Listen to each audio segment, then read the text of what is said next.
je suis Jean-Jean Marmouillet, je dirige le studio d'architecture d'intérieur Carré Chroma qui fait conception et réalisation en maîtrise d'œuvre. Avant ça, je faisais toute autre chose puisque j'avais la chance, le privilège de jouer au rugby, d'en faire mon métier. Et du coup, je me suis reformé tardivement, enfin à 30 ans, dessin, conception, etc. pour créer le studio. Et aujourd'hui, j'ai la chance de faire partie du groupe très collectif, composé de sociétés d'architecture qui sont Chunky et Créaus, avec des secteurs d'activité assez différents. Nous, Carré Chroma, on est plus axé sur le professionnel, on va faire plutôt de la boutique, de l'hôtellerie, bureau, espace ERP, ce qu'on appelle établissement recevant du public.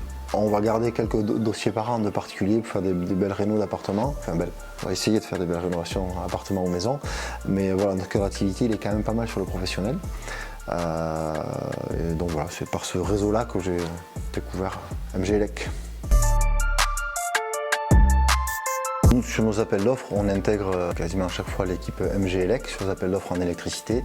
Plein de raisons, déjà pour s'appuyer sur un réseau d'artisans locaux, première chose, et puis ensuite sur la qualité et l'exigence qu'on peut mettre sur les projets, et on essaie de mettre en face des artisans comme MG Elec qui ont un niveau d'exigence sur leur travail assez similaire à ce qu'on essaie de mettre en avant. J'ai connu MG Elec par le réseau professionnel avec lequel je travaillais, les gens qui m'ont formé, notamment mon associé qui avait l'habitude de collaborer avec l'équipe de Mathieu Georget. Et du coup, de fait, dans mes premiers chantiers en gestion, je l'ai intégré à mes appels d'offres.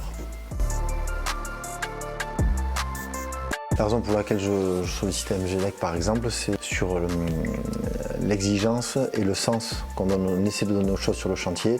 Un spot il est posé à un endroit précis, il y a une raison, et les gens qui posent chez MG Elec, les ouvriers sur place, ont cette notion de calpiner un éclairage pour des raisons assez précises, donc ça fluidifie pas mal le rapport en maîtrise d'œuvre.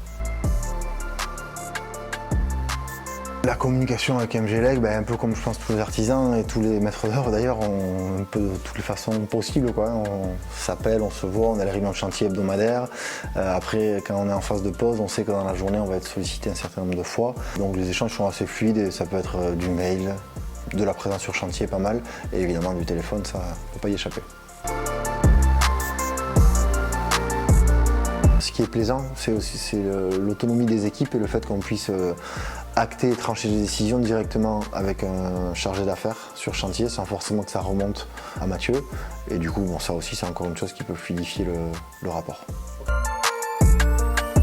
Un des avantages aussi que j'ai avec MG Elec, c'est la capacité à répondre devant un imprévu.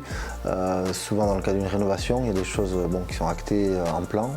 Tout ne l'est pas, il y a surtout des surprises qu'on découvre, à la démolition par exemple, et voilà, la capacité à répondre devant ces problématiques-là, à apporter des solutions, à les mettre en œuvre rapidement, ça fait partie des points que j'apprécie particulièrement. Force de frappe qu'a Mathieu, d'autres l'ont également, mais nous, parmi les critères qu'on a, la localité du réseau artisan, la confiance devant le boulot fait, c'est des choses sur lesquelles on s'appuie. C'est vrai chez MG Elec, comme d'autres artisans locaux, on a la chance d'avoir beaucoup de boulot dans le BTP sur la côte. Il y a beaucoup d'artisans et il y a des très bons artisans dont MG Elec fait partie, mais voilà, il y a vraiment un réseau d'artisans dense et vraiment très qualitatif. Donc ça, pour nous, en tant que maître d'œuvre, c'est agréable de pouvoir s'appuyer sur ce réseau-là.